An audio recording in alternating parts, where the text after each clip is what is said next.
तर विरारमध्ये भाजपच्या कार्यकर्त्यांनी राडा केलाय। बहुजन विकास आघाडीच्या पोलिंग बूथवर हा राडा झालाय। विरारच्या मनवेलपाडामधील हा संपूर्ण प्रकार आहे। मतदानाची स्लिप घेण्यासाठी येणाऱ्या मतदारांना आपण मतदान कसं करावं याबाबत जनजागृती करत असताना भाजपच्या कार्यकर्त्यांनी हा वाद घातला आणि शिवीगाळ आणि दमदाटी करण्यास सुरुवात केली।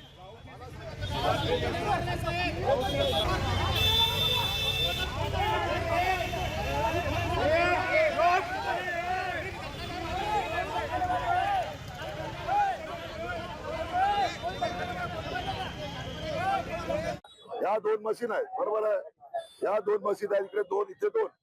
कुठल्याही पक्षाचा काही चिन्हाचा उद्देश करत होते त्या ठिकाणी। त्या लोकांनी आमच्या 4 याला घेरलं आणि दादागिरी केली, शिव्या घातल्या। या आज या बूथवरती बसून त्यांनी लोकांना फक्त जागृत करण्यासाठी किंवा कसं मतदान करायचं आणि या ठिकाणी या आज निवडणूक आयोगाने काय केलेलं आहे, आज या ठिकाणी मनवेलपाड्याचे फुलपाडा टाकलं, फुलपाड्याचे मनवेलपाडा टाकलाय।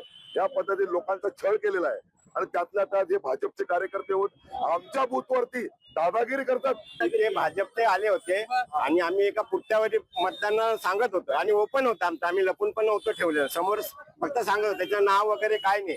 4 मग वोटिंग करायचे, त्याच्यामुळे लोकांना कळत नाही, त्यामुळे आम्ही त्यांना सांगत होतो असं असं हे करायचं। त्याच्या कुठल्याही प्रकारचं कोणाचं नाव नाही, काय नाही, काहीच नाही। तरी पण सुरुवातीला एक 10 जण आले, नंतर 20-25 जण आले, ते उचलायचंच नाही, हे चुकीचं आहे सगळं। लोकशाही मराठी ऐका, पहा, जागरूक रहा।